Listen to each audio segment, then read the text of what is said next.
Bapak Ibu silahkan cari, ada nggak satu kitab suci yang menerangkan kepada kita bagaimana cara meninggalkan dunia dengan tenang? Seperti apa prosesnya? Diantarkannya kemana? Quran menjelaskan dari mulai cara meninggalnya turun ayat. Dari mulai setelah meninggal apa yang dikerjakan, penghormatannya bagaimana, cara memandikan, cara menyolatkan, sebelumnya dikafani, diantarkan, dan kehidupan di alam kubur pun dijelaskan informasinya. Supaya kita siap-siap. Nanti kalau pindah ke sini, kita sudah punya gambaran seperti apa yang kita siapkan tempat di kubur.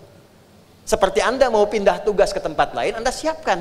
Nah sekarang kita punya keyakinan setelah meninggalkan dunia, pindah ke tempat baru. Berbahagianya dalam Islam, dijelaskan tempat baru ini suasananya begini. Afala ya'lamu idza bu'thira ma fil qubur. Turun surat Ali Imran ayat 169. Wala tahsabanna alladhina qutilu fi sabilillahi amwata bal ahya'un inda rabbihim yurzaqun. Muncul hukum baru di alam kubur yang beda dengan alam dunia. Semua dunia dilepaskan, bekalnya seperti ini, di kuburnya akan begini. Walaupun kelihatan sempit dari atas, ternyata di bawahnya itu ada kelapangan yang luar biasa dibandingkan dunia. Hukumnya beda. Kan logika mengatakan setiap pindah tempat beda hukum kan? Bapak Ibu ke Malaysia, hukumnya sudah beda. Ke Amerika lebih beda lagi. Ya, baik sebelum kena tarif, setelah kena tarif kan sama beda ya. Sekarang kita ingin meninggalkan dunia, pindah ke kubur, pengen sama dengan hukum dunia, itu mustahil. Makanya bajunya kan beda, lepas, ya kan? Semua dunia ini handphone yang dipakai merekam itu, ya, kan nggak bisa dibawa ke alam kubur. Apa Anda pikirlah nanti saya bawa aja kalau keluarga kangen miss call gitu, nggak mungkin, ya kan? Ini hilang kan? Setelah kubur baru akhirat, ini ujungnya. Akhirat ini ujungnya, yang tidak ada tempat lagi. Orang cerdas adalah orang yang menyiapkan ketika dia berpindah tempat, dia punya bekal yang baik untuk dihuni. Tuh. Kita punya keyakinan bil akhirati hum yuqinun, setelah meninggalkan dunia transit di sini dan ujungnya di sini. Ada cuma 3, 1 surga, 2 neraka. Na'udzubillah min dzalik, pertengahannya A'raf namanya, bukit tinggi bisa kelihatan surga, takut jerita neraka. Ya, sampai selesai hisab, orang yang 50,01% amal solehnya ke surga. Kalau orang dominan amal salahnya ke neraka. Kalau 50-50, 50-50, dia tunggu di A'raf, bukit tinggi bisa kelihatan surga, takut dengar jeritan neraka.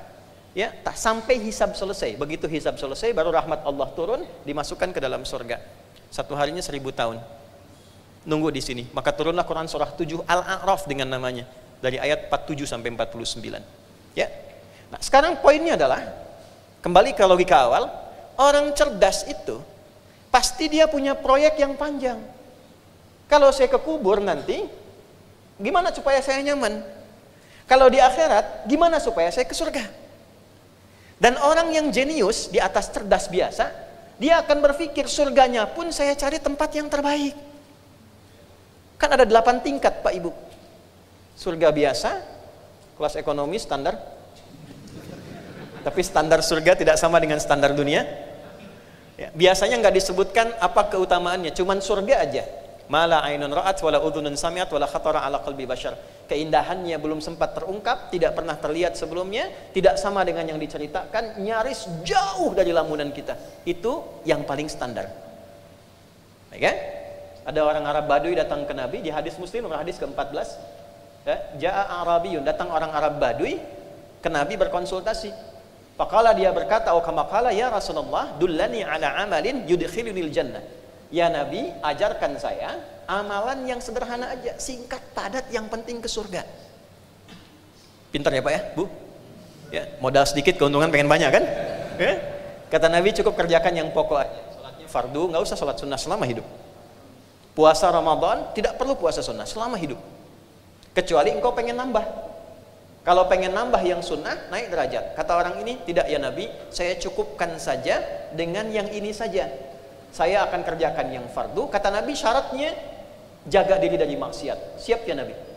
Fantalaqa, dia pergi. Kata Nabi, aflaha in sadaqa dakhalal jannah in sadaqa. Kalau dia komitmen menjaga itu, bisa masuk surga. Tapi Nabi nggak sebutkan surga yang mana. Paling bawah.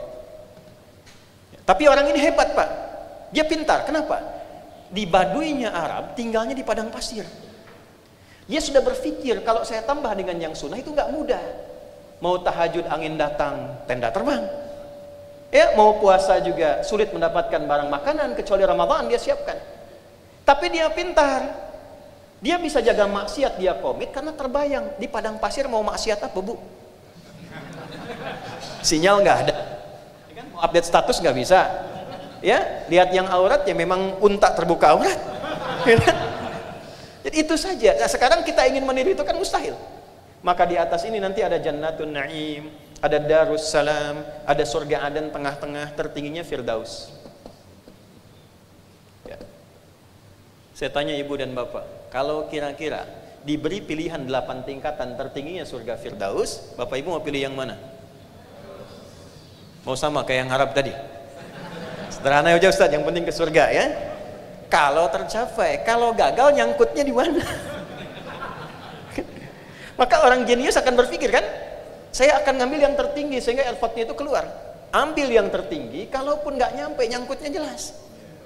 Masih di bawahnya. Ya kan?